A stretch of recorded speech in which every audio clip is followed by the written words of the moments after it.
বলে আমি বনু তামিম গোত্রের আমির প্রয়োজন, নেতা প্রয়োজন, লিডার প্রয়োজন।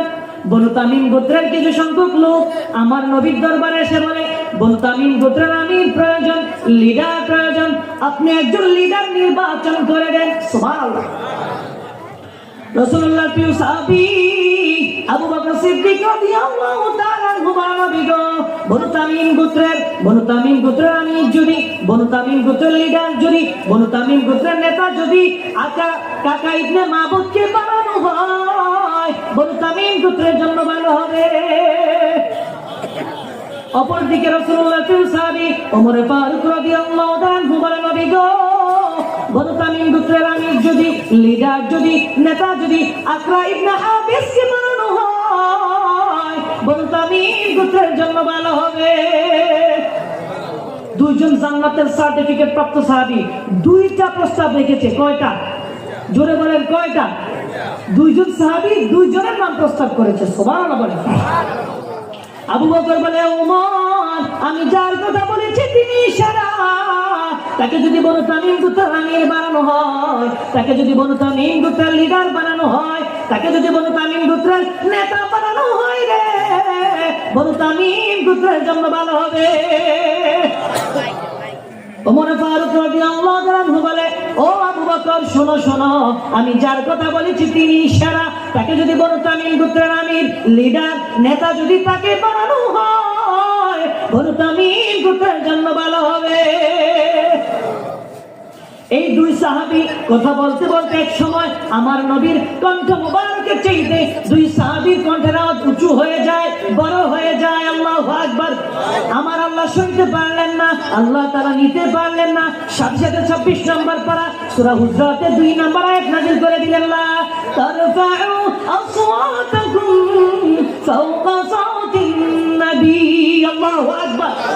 আল্লাহ বলে, সাহাবীরা রে, খবরদার খবরদার, ও পৃথিবীর মানুষ শোনো, আমার নবীর কণ্ঠ মুবারকের চাইতে তোমাদের কণ্ঠের আওয়াজ যেন উঁচু না হয়, বড় হয়। তোমরা একে অপরকে যেভাবে ডাকো রে, আমার নবীকে ওইভাবে ডাকা যাবে না, নবীকে ওইভাবে সম্বোধন করা যাবে না, নবীর এজলাসে, নবীর দরবারে ওইভাবে কথা বলা যাবে না। যদি বলো আল্লাহ তাআলা সূরা হুজরাতে ফতোয়া জারি করেছে,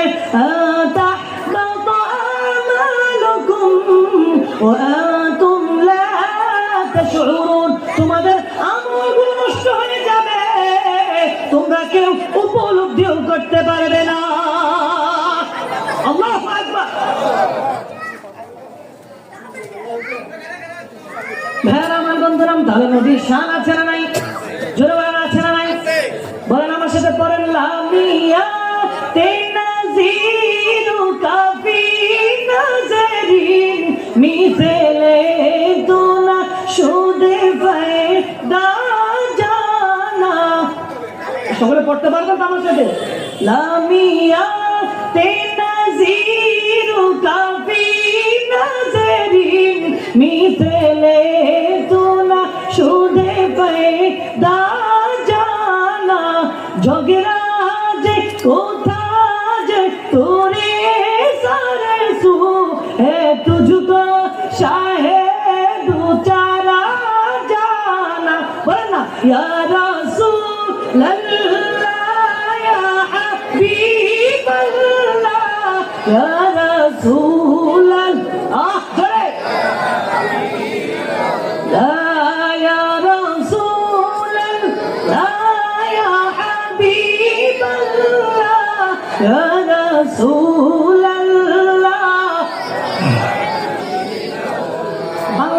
শুনেন। চোখে পড়েনি কেহ তোমারই মতো, নবীর মতো কেউ আছে নাকি? আছে নাকি? বলেন না, চোখে পড়েনি কেহ তোমারই মতো, তোমার উপমা বিশ্বে হয়নি সৃজন। বলেন আমার হাবা।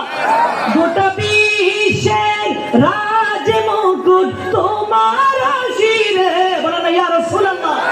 বলেন না, গোটা বিশ্বের রাজ মুকুট তোমার শিরে, রাজা ধীরাজ ও গো তোমায় জানি। পড়েন না, ইয়া রাসূলুল্লাহ।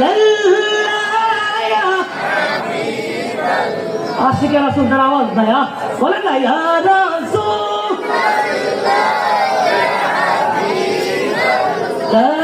ইয়া রাসূলাল্লাহ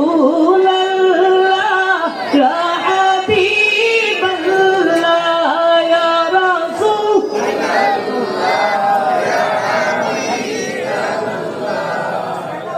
ইয়া রাসূলাল্লাহ, বলেন না মারহাবা।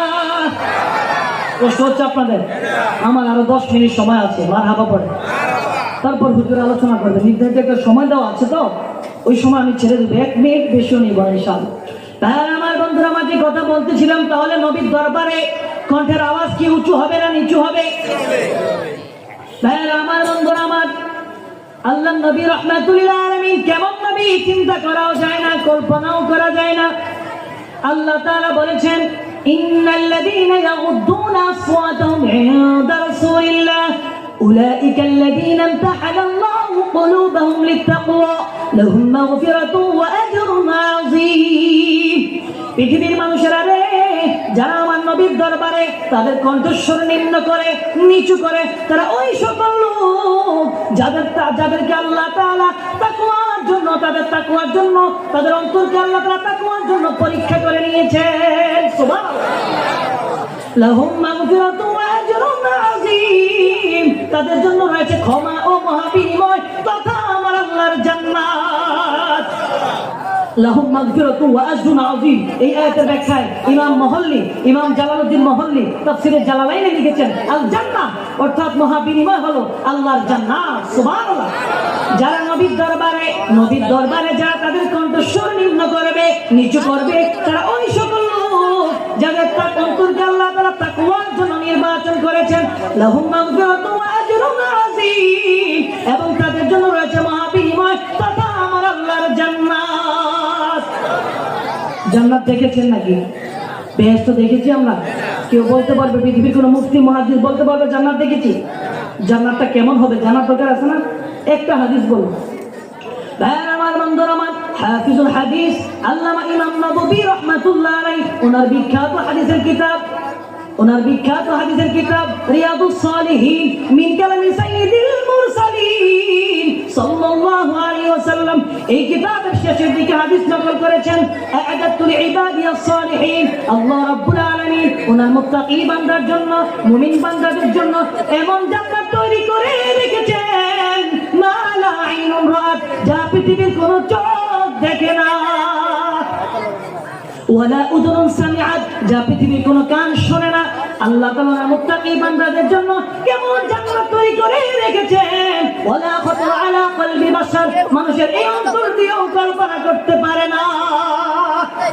আল্লাহু আকবার। ওই জান্নাত আল্লাহ আমাদেরকে পাঠাবেন। সুবহানাল্লাহ বলেন।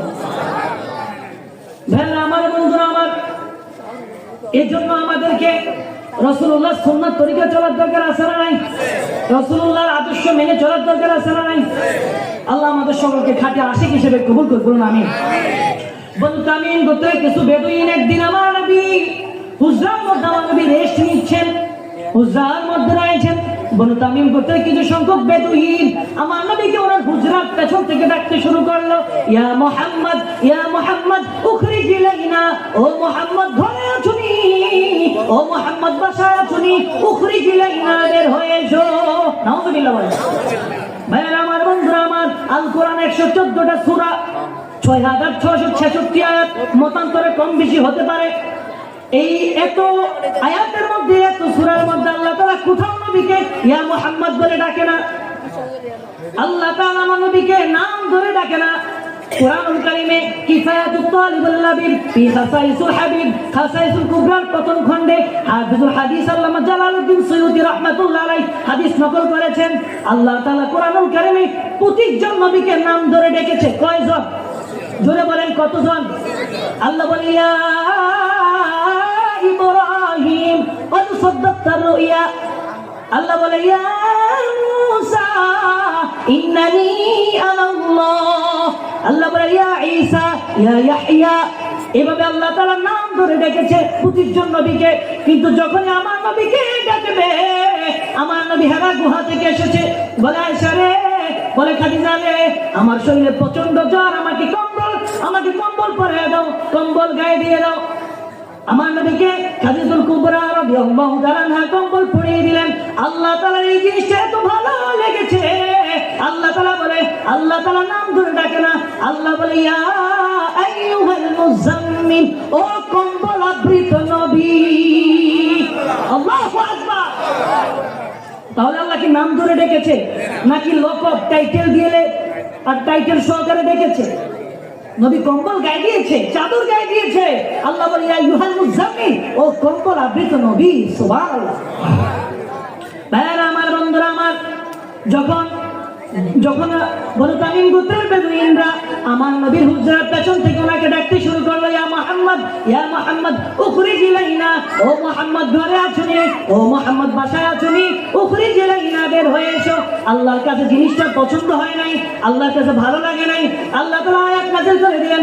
আল্লাহ বলেন ইন্নাল্লাযীনা ইউনাদুনাকা মিন ওয়ারাইল হুজুরাতি আকসারুহুম লা ইয়াকিলুন। নবী গো, যারা আপনার হুজরার পেছন থেকে ডেকেছে তারা অধিকাংশ অজ্ঞ, নির্বোধ, মূর্খ। আল্লাহু আকবার। আল্লাহ তারপর বলছে ওয়ালাউ আন্নাহুম সাবারু হাত্তা তাখরুজা ইলাইহিম লাকানা খায়রাল লাহুম। নবী গো, যদি আপনি যদি হুজরা থেকে বের হয়ে না আসা পর্যন্ত বেদুইনরা যদি আপনার জন্য অপেক্ষা করত, তবে তা তাদের জন্য কল্যাণকর হতো। আল্লাহু আকবার। ওয়াল্লাহু গফুরুর রহিম। আল্লাহ তাআলা পরম দয়ালু, ক্ষমাশীল। আল্লাহু